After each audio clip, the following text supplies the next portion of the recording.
slideshow, which isn't very long, so it should go very quickly. But before we do that, we're going to have Mayor Keller is going to talk about some of the crime technology we've been using to solve a lot of these crimes, and then Chief Medina will say a few words, and then we'll get through the presentation. Mayor Keller.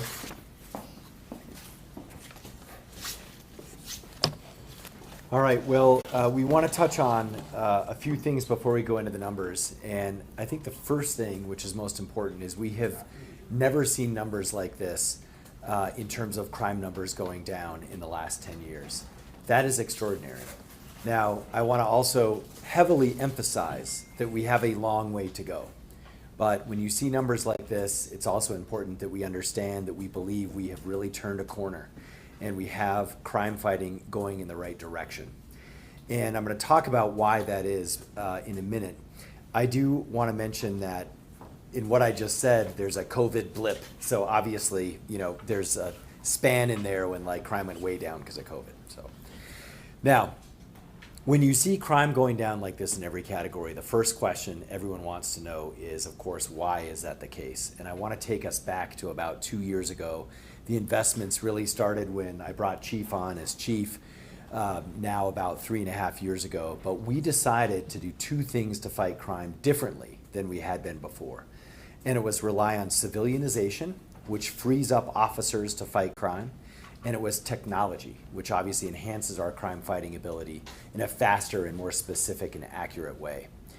Now, these two efforts that we started the investments in about 3 years ago really came online around last year, about this time last year. It depends on what it was. But that's when the technology that we'd been working on was finally in place and able to be fully utilized.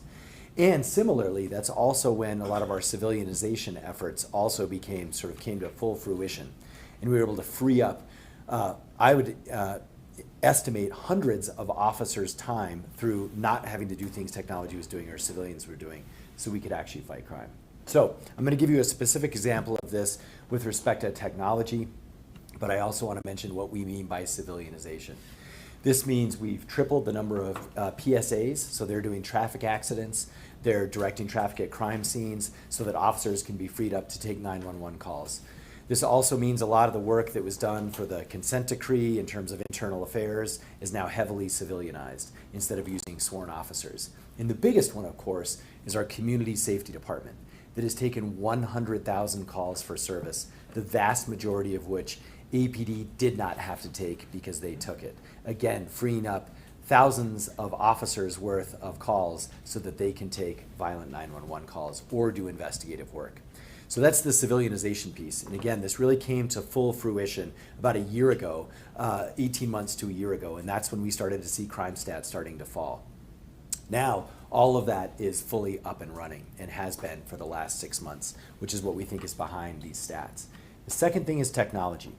So, and I mentioned this the other day at the embassy, this actually started with visits to Chihuahua, Mexico, our sister city of all places, that turns out had an amazing crime fighting technology platform. And so we did take a best in class internationally from them, but also around the country. And we invested, the average number depends on what you want to look at, but let's say roughly $50 million in crime fighting technology. And that investment has now layered in gunshot detection technology, our NIBIN's gun tracking through ballistics. It also has layered in thousands of cameras and license plate readers and traffic ticket cameras all over our city. In general, this technology public safety crime fighting platform is now in about 20% of the city, and it's my goal to have it over 100% of the city.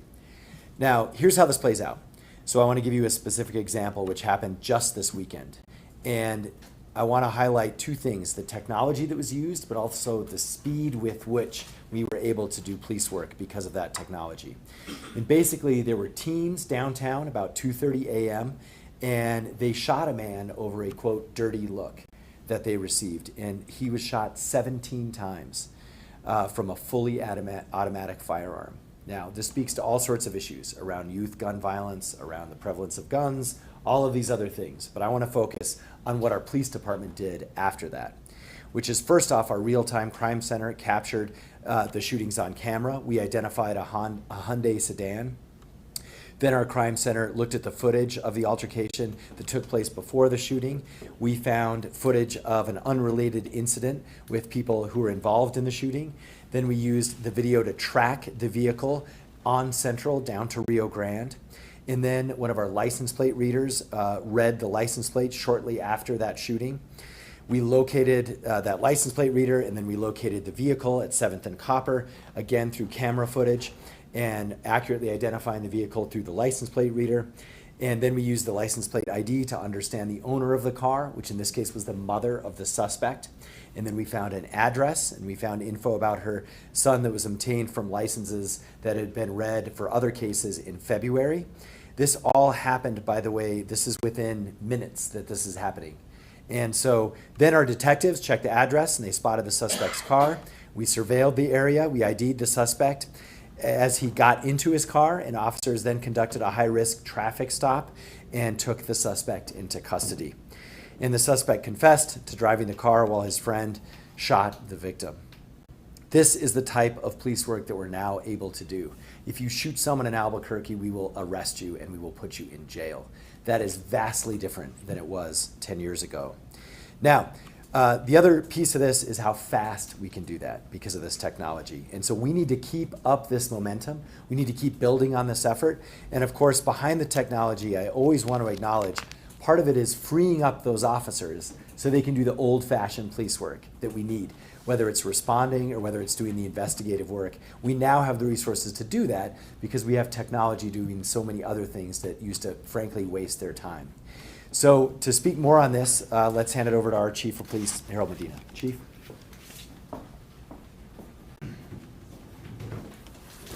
Good afternoon, everybody. As you can see, I left my polo in my office. So I'll get back to that a little bit later. For me, as chief, the most important thing that the Albuquerque Police Department can do is enforce laws. I think it's important that we continue to push out enforcement, and internally, we have a process that we view it and a saying, BG plus J equals LC. It's simple, bad guy plus jail equals less crime. And the one thing I want to compliment our officers for is the fact that felony arrests are up 12%. Felony warrants arrests are up 9% this year. This is following 2 previous years of double-digit increases in both areas. So we are arresting more and more individuals, and that increase, like I said, we're going on the 3rd year of increases. We target problem areas using data and accountability through Duke City Stat. Each week now, deputy chiefs sit and they ask commanders, what are you doing to reduce crime in your community, in your area command?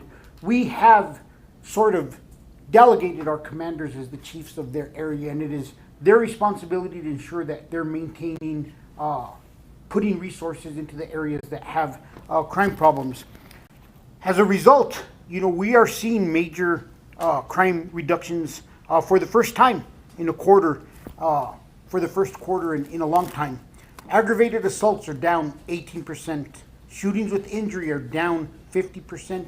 And we have almost doubled the clearance rate on our shootings with injuries.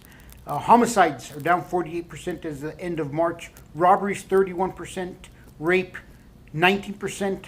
Burglary 24%. Destructive vandalism 28%. Larceny theft 21% down. And motor vehicle theft down 40%. As president of Major City Chiefs, we put out quarterly statistics on violent crime. We saw decreases in most of the big cities for the first 3 months, but the decreases in Albuquerque were more than other cities were seeing. Homicide nationally was down for the major cities 20%, rape 14%, robbery 20%, and ag assault 11%. As you could see, we were able to outpace a lot of other decreases across the country, and we hope that we could keep that up over the course of the summer months. But I really want to make sure that we give credit where credit's due. We have fabulous professional personnel who, like Mayor said, when we civilianized the department, have done an amazing job, whether it's going through electronic evidence, finding social media evidence, bringing it to our detectives. They have been extremely successful. The lab has a number of professional staff who have assisted us, whether it's NIBINs, processing evidence in a faster process. The Real-Time Crime Center, when I took over as as chief, we really worked to fund professional staff and get the officers that were in there working overtime out. And they have taken over utilizing cameras to track people's shot spotter activations.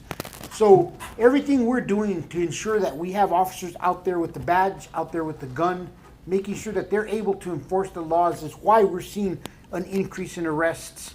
And I think it's imperative that we recognize our success is because of our people. Yesterday at a press conference in Santa Fe, I was asked, what is the police department doing? Did they lose control of the city? And you know what I had to respond to is the police department is the only thing that's kept control in the city. We see crime reductions because of the police department's work. And we're going to talk about some cases a little bit later.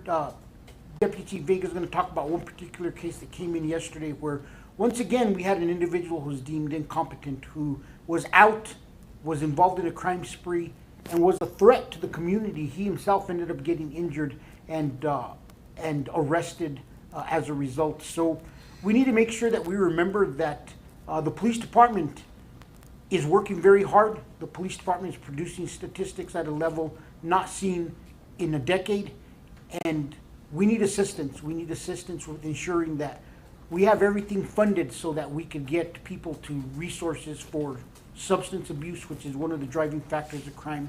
We get people to mental health resources, and that we ensure that repeat offenders who are a danger to the community stay in jail. So we'll continue to push for changes, but we are very satisfied and very happy with the hard work that our officers are putting in and day out. And we're going to pass this over to Gilbert, and we'll get through this. Thanks.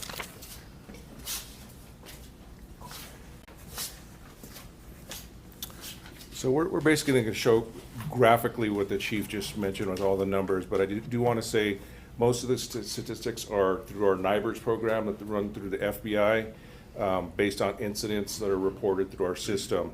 There are a couple of exceptions. Homicides, we do more real time, and those are based on investigations. So those numbers will be a little different. And then shootings with injury, we track real time and have meetings about both of those every week and keep up with them and the status of the investigations. Otherwise, everything else is based on NIBRS data, and we have both of them if you want to see both sets of data. So, and the other thing too, that this isn't NIBRS, this is basically on the enforcement side of things, and Chief talked about it a little bit, is the number of felony arrests. As you can see, has gone up 12% in this quarter compared to last year at this time. And that's on top of last year where felony arrests went up quite a bit, about 20% or? Felony arrests and warrants were, I think they were respectively up 19, and then the others for arrests and warrants, I think somewhere either 24 or 29. Yeah, so that's where the mayor was talking about kind of 18 months where things have really started to turn around. That includes proactive enforcement, and then this is the next one's the felony warrant arrests. So the previous slides are new arrests. These are based on felony warrants, also up 9%. And also we, obviously a couple of years ago, really pushed going after warrants and all the warrants that exist out there. And we got money from Santa Fe, from the governor to help with that, and we continue to really be proactive with that. You know, and I really want to thank everybody at the state level, because it has made a huge difference for us to have the availability of overtime to enforce felony warrant operations.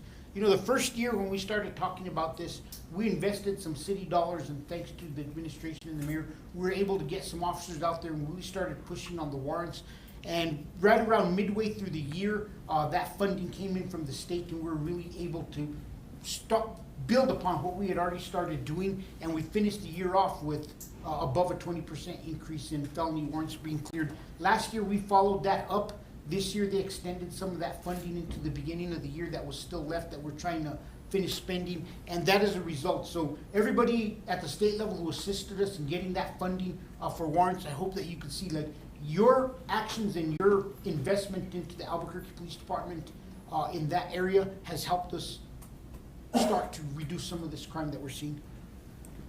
So here's the actual crime numbers. So aggravated assault, that's a NIBRS category, and that's one that has been stubborn across the 10 years when the mayor talked about that.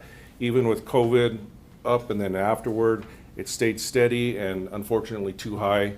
But with starting last year and continuing into this year, aggravated assaults have gone down pretty significantly. So this year they're down 18% in the first 3 months. Shooting with injuries is another one that we just saw going up and up and up. And especially with ShotSpotter, we've captured other data that corresponds with that. So ShotSpotter data is down as well, but shootings with injuries have been cut in half for the first quarter this year. And the chief also mentioned another part of that with homicides. Our detectives are solving many more homicide cases, and we were kind of getting up and going with shootings with injuries and made that a focus this year. And I believe, how many percent do we have solved? Yeah. Right now we're at 47. So 47% compared to maybe like 20% previously. Homicides were up, I think, 80% right there for this year's homicides. And you know, when Deputy Chief Vega talks about, you know, we more than doubled the clearance rates in shooting with injuries, but we also made some fundamental changes. Shootings with injuries were never a crime that was investigated by Central Investigative Unit like violent crimes. We moved that unit into violent crimes so that they could correlate better with homicide, because we know a lot of today's shooters end up being tomorrow's homicide offenders, or today's homicide victims end up resulting in a shooting down the road that's retaliatory. So I think housing these units together was a big key in us being able to increase communication within the police department and increase that clearance rate. And another thing we've noticed in the past too is with shootings with injuries compared to homicides, the clearance rates are a lot lower because a lot of victims don't cooperate with detectives. Is that fair to say? So I think with this unit, they're just really going and doing a lot more investigation to get these solved. These are the other couple categories on violent crimes. Robberies down. Robbery's been the consistent one where we were going down throughout the past 10 years. I think during COVID that started to go up, but that's going down again. So it's down significantly just from last year, 31%. Rape is a similar category, that is down 19%. And then on property crime, that is one where, since, you know, I think if you look at back to 2014 going up to 2017, really skyrocketed, and it was at the highest level ever. And I want to say even motor vehicle theft was about 10,000 maybe stolen cars for the year back then, and we've steadily decreased that. There were some blips, but we're continuing to go down significantly. So you know, if this shapes up for the rest of the year, it's going to put us in a really good place. Having said that though, and with all of these crimes, it's still a high number of auto thefts, and we realize that there's victims in auto theft, there's victims in violent crime. So this shouldn't lessen our concern for every victim that suffers one of these crimes. You know, I'll be honest, 2024, the first quarter of auto theft was a higher number than we saw the rest of the year. And we attributed it to, because we were in the midst of the Honda Kia theft rings. And this is during the time frame that we've talked about in the past where we were having trouble booking juveniles. And I want everybody to keep an eye on that number, because I guarantee you the 47% is going to shrink over the course of the year, because once we're able to start working as a community together, finding solutions to getting some of these juveniles and the crimes they're committed being held accountable for, we're able to make progress towards the end of the year and reduce the number of auto theft that we had beginning of the year. But we started in the hole last year, and we fought our way out of it to end up with a negative reduction. And like I said, the next few quarters, keep an eye, and you're going to be able to see how that 47, that gap is going to close. But I want us to remember that that's the impact that not being able to book individuals and not having facilities to hold individuals is going to have on crime in the community.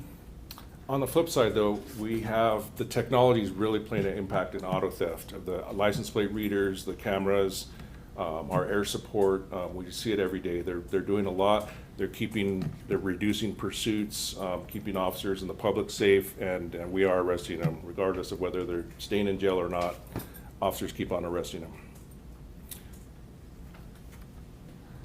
And this is the last slide, I believe. So just the chief mentioned this earlier. So through Major City Chiefs, they put out a violent crime survey every 3 months that shows these national numbers. So this is the major cities across America. How many do you represent? 78 cities between Canada and the U.S. Yeah. So we see crime going down nationally, but you see in Albuquerque, it's almost double that in some cases.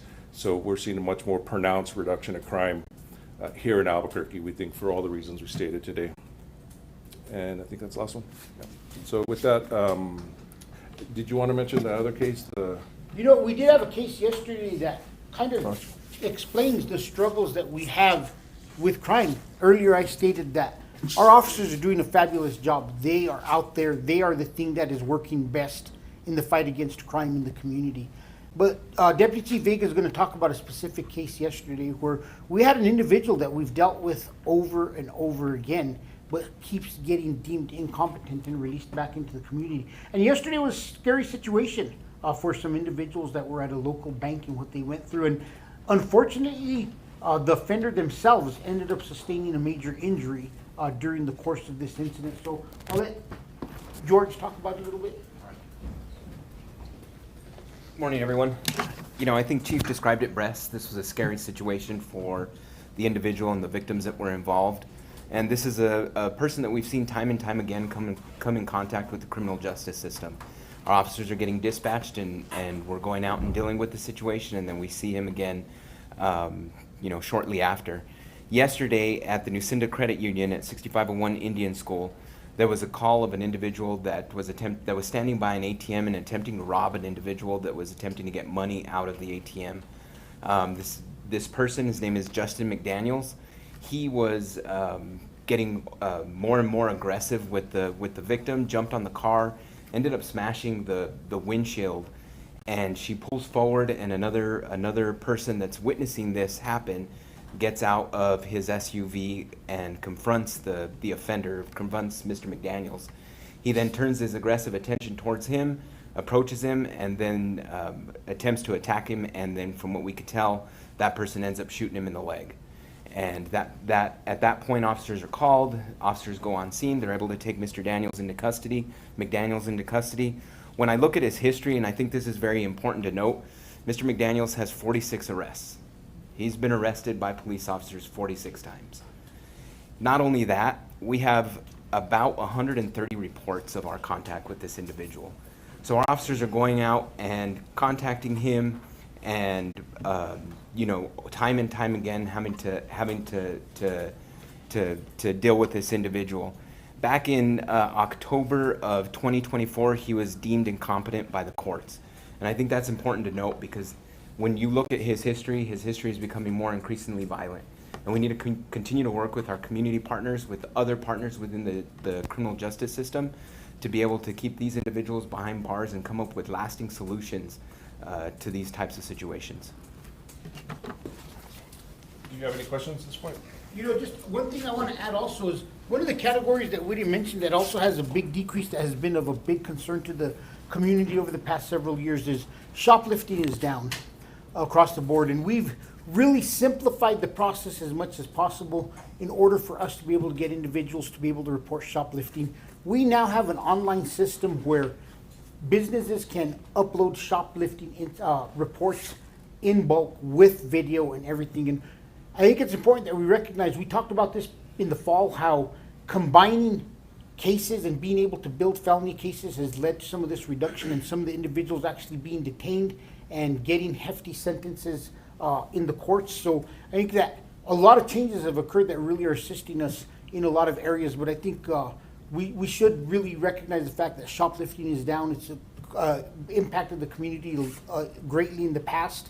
And I think we could all see that there's a whole lot less chatter about the shoplifting as we saw in the past. Not to say there's always going to be single incidents and somebody will point out one single incident that's prevalent all over the city, but it's the best we could do is just give the real data.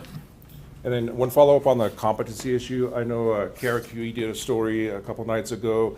I know KOB's done, and I'm sure KOAT has focused on this issue in the past of repeat offenders, but especially competency issues. And you know, we just want to encourage everyone to keep covering the issue, but also the solutions to the issues. You know, I think it's up to a lot of different policymakers to find solutions to this and acknowledge that this is police are spending a lot of times on these calls for service, and that person's not getting any help, and that person is also being put back in the streets and committing more crimes and creating more victims. So with that, any questions? Nick? For Gilbert or Chief, 'cause with the stats, what age group are committing these crimes? Which crimes in particular? Just that you guys see a trend of like a certain age group, like maybe teens or 20s to 30s. Generally speaking, our biggest age group historically has been like the 18 to 25-year-olds. And I would venture to say that that's going to continue to be our largest age group in a lot of the crimes that are being committed at this point in time. And I think homicides, I don't know that we've had any maybe one teenage offender so far, and that's about typical. I think shootings with injuries, we tend to see more of that and more groups, and that's kind of playing out similar as to before, but it's not, not a huge difference. But those are the two, the shootings and gun crimes are what we track most closely. And it is more people in their 20s and 30s. I have a question tying to juvenile crime for Chief Medina. Specifically with, obviously it's in Albuquerque, and now Cliffs Amusement Park announced a change in their policy for kids under the age of 18 cannot be there without any supervision after so many years of being in business. Do you have any thoughts about, like, are juveniles just not trusted in establishments or anything like that? Or what's your thought on it, really? I think each business has to have an individual process in how they're going to make decisions on how they're going to do business and protect their customers and other people at the location the best. But I think it really is telling how juvenile crime has changed and the impact that it's having on the community. And it really speaks to why we need to update our juvenile code, why we need to create accountability, and we have to make sure that there are consequences for juveniles when they are involved in crime. And it's unfortunate in today's day and age, we see it more. We've talked about the impact of social media on juvenile crime. You have in the past where juveniles could be upset with a rival group of individuals and they would speak amongst themselves and say, "Ooh, I don't like so-and-so." But now it's so easy to go to social media and say, "I don't like so-and-so." And now when they run into each other out in the community, all of a sudden it's like, I know we don't like each other because it's been posted all over social media. And it leads to these conflicts between groups of individuals. So I think we have to not just recognize that juvenile crime is on an increase. We have to recognize some of the reasons for it, and social media has a big reason to do why we see a lot more juvenile crime in the past. Do you encourage businesses maybe to practice that policy as well? I encourage business to do what they think is best for their business. I mean, if I own my business, I wouldn't want the department telling me what to do. But hey, you know what? If they think it's best for them to have parents there with their kids, I applaud them for that. They may want to. Even for groups of kids that are responsible, is probably a step in the right direction. Can you talk a little bit about the inclusion of ACS, how that may be helping your officers get freed up, and also talk about some of the resources that are offered to these people, whether they're repeat offenders or potentially mental? What do you guys do to offer these resources to people to help them out? ACS helps us greatly. Anymore, 9 out of 10 times officers are going to just turn the individual over that they come across to ACS to try to offer resources. But I think we've got to remember that an individual ain't always going to take resources every single time.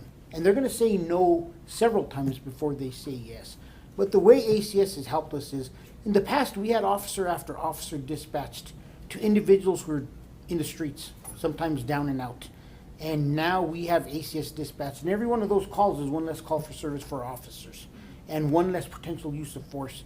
And I think that we have to remember that ACS has been successful in a variety of ways. Not only are they taking calls for service off the plate of the Albuquerque Police Department, they've also reduced use of force. And when you talk about building trust within a community, anytime you could talk about a reduction in the use of force, it's a positive with the community. So they take a lot of calls that we used to take with individuals who are in need of resources. And officers and ACS all offer a variety of resources. They could range from anywhere. Would you like to go to somewhere to get help? Would you like to go to the hospital? Would you like to go to the shelter? So it's very situational on what kind of resources they're going to offer. Yeah.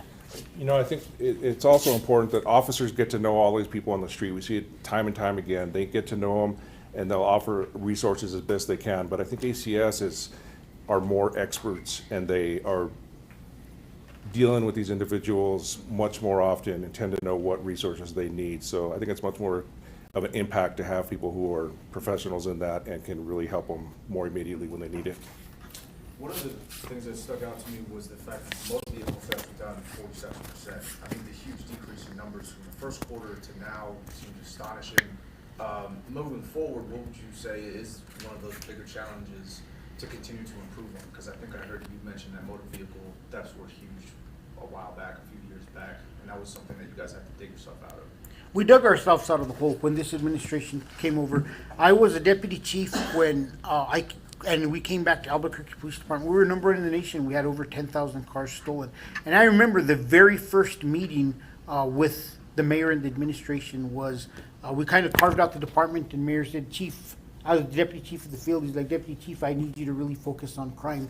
And our number one priority is auto theft. And if you look at where we've gone in auto theft from an average of 10,000 a year within Bernalillo County to we're on pace to have under 5,000, it's just a huge change in the trajectory of auto theft within the city. But there's a variety of reasons. Just yesterday, I got an update from Deputy Chief Barker from Duke City Stat, where we have up to 25 apprehensions a month using license plate readers for people in stolen cars. We built a shield unit that builds better cases.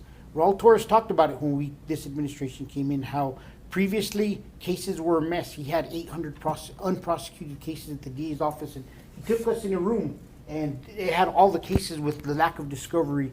The administration was good. The mayor, the CAO at the time, they approved us to hire more people to put these cases together, and we increased our ability, and I think the LFC talked about it. We doubled our indictment rate after we built Shield Unit.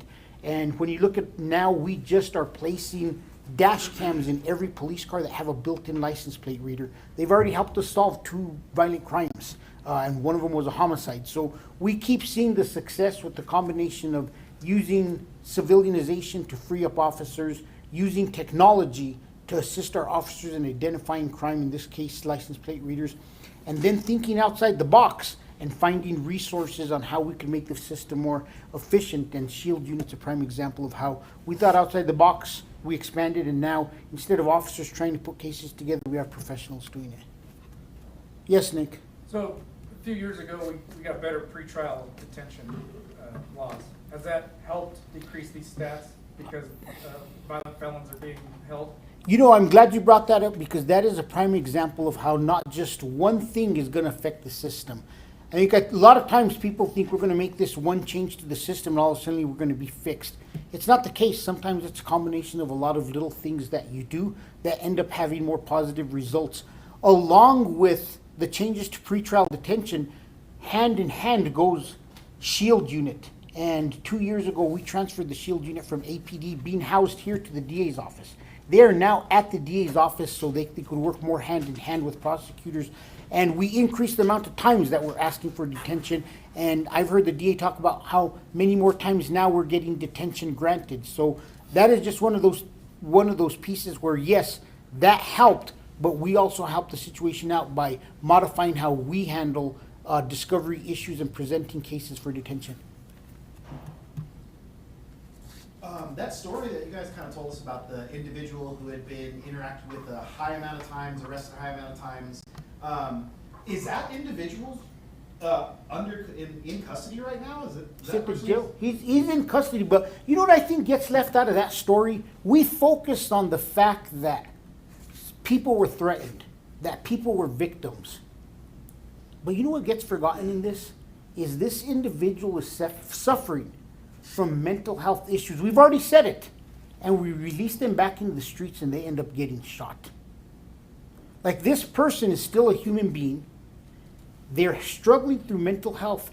And our response as a criminal justice system is, I'm going to throw you back in the streets to fend for yourself. And I hope you don't get injured. And there are countless stories, including a shooting at the downtown Maine, where an individual in mental health crisis is basically just thrown back out in the community and nobody cares about them.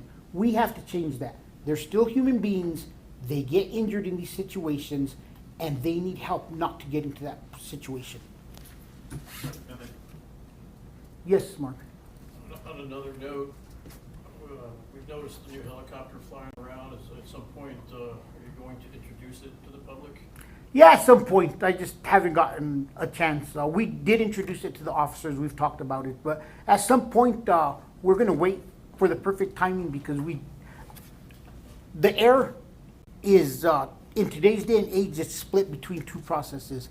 I think a helicopter is a great tool. It is unmatched for being able to handle some situations, but we also have a big announcement that we've briefly talked about we're going to be making in the near future about drones. So I think a combined